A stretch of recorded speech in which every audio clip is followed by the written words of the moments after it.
So from your position as a psychologist, what is emotion regulation? So emotion regulation is the ability that we've got to modify or to make an effort in modifying our emotional experience to better respond to the environmental challenges that we've got, right? That would be, in other words, so how quickly, in duration or intensity, I can change my emotions to better adapt to what's going on around me, right? And you're someone who practices dialectical behavioural therapy. So how does emotion regulation tie into DBT, and sort of what's the goal of emotion regulation from someone who's practicing DBT therapy? So yeah, emotion regulation is the reason why people do DBT. Is one of the core skills that we teach is participants the ability to be able to name and understand the emotions that they're experiencing. And with other techniques that they're learning, they eventually understand and accept the emotion for just being what it is in the moment. And then that allows them to solve the problem that they're facing. And for someone who's practicing sort of emotion regulation skills, why is that important to them in day-to-day life? So emotion regulation is very important because it's, in the end, it's making us adapting more effectively to an ever-changing environment, right?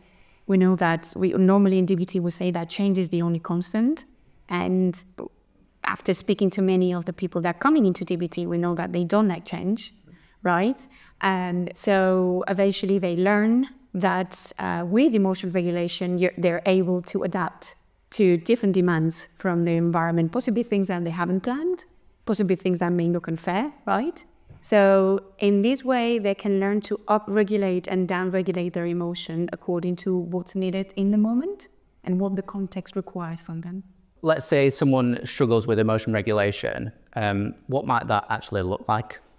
Human beings, we're very good at finding alternatives when it comes about avoiding having to sit with an emotion, right?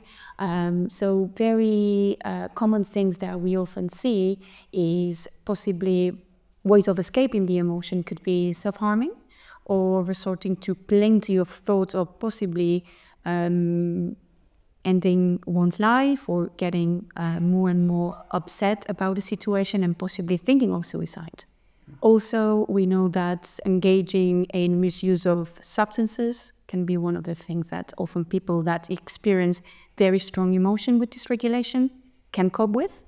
And normally also we find people that they will have a relationship with food that might be either restrictive, so not eating at all, or perhaps would be eating too much, right? That would be even binging on food or possibly purging it.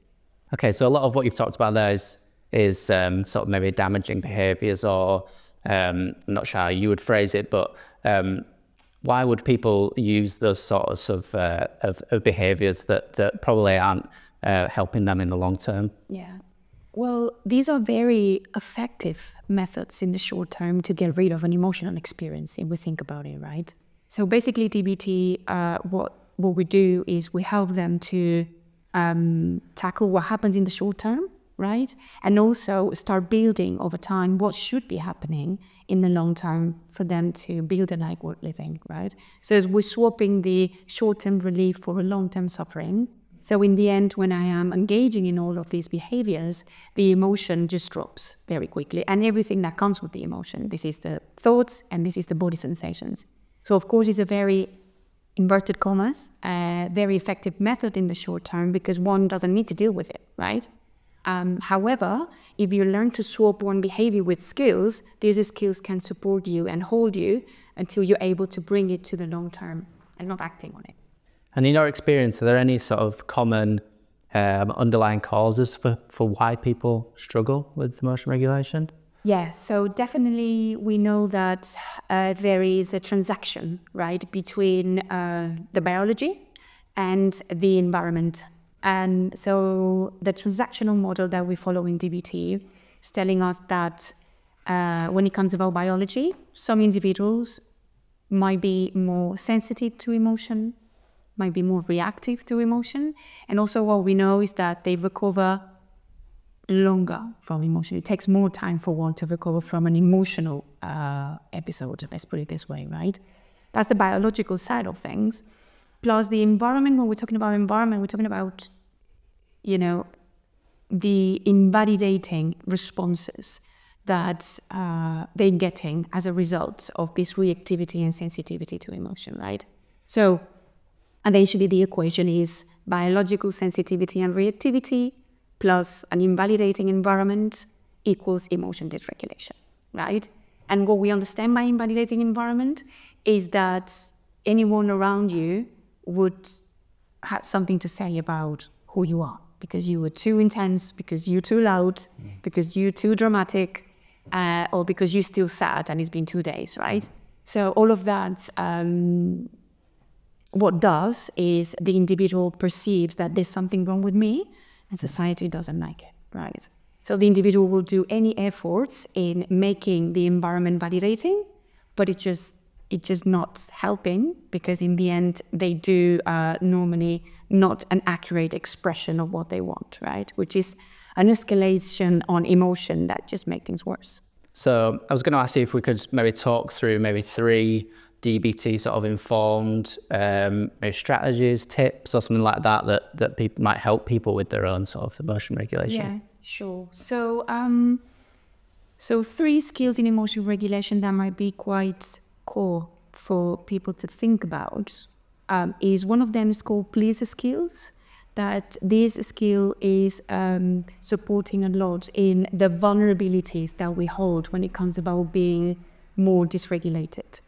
Essentially, pleaser skills is making sure that we're looking after ourselves. So that would be treating physical illness, that would be also balanced eating, good sleep hygiene, engaging in good exercise, and possibly avoiding any substances that could be mood altering at some point, right? So that with that, what we know is that it's less likely to go into high emotional responses, right? When we're looking after ourselves previously before any event has happened, right?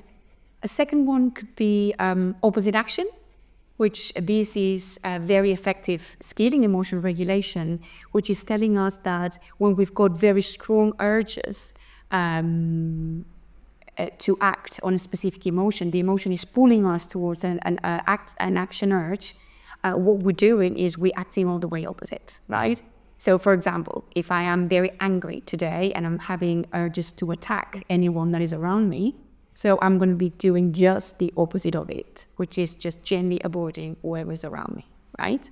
And then the third one, which I think is the last one that we teach in emotion regulation, is when we're blending mindfulness with emotion regulation. And it's called mindfulness of current emotion, when people are very aware of their urges to wanting to suppress the emotion, to put it down and to avoid it. And it's just becoming one with the experience by noticing the body sensations that the emotion is bringing and welcoming the experience as it is. So have you got any other final tips or things you might say for people to better understand and improve their emotion regulation? Yeah, so the most important thing I would say is to be able to be aware of when the urges not to be looking at the emotions happen, right? This is to suppress an emotion, this is to avoid an emotion, right? But obviously then what will make them progress towards regulating better will be the ability to naming the emotion and understanding basically what's the function of it, right? Emotions help us to thrive in life, help us to communicate to others, to ourselves, to adapt better to our environment, right? So in the end, it's all about looking at what this emotion is doing for me here, getting curious about it as opposed to be judgmental, and then take it from there.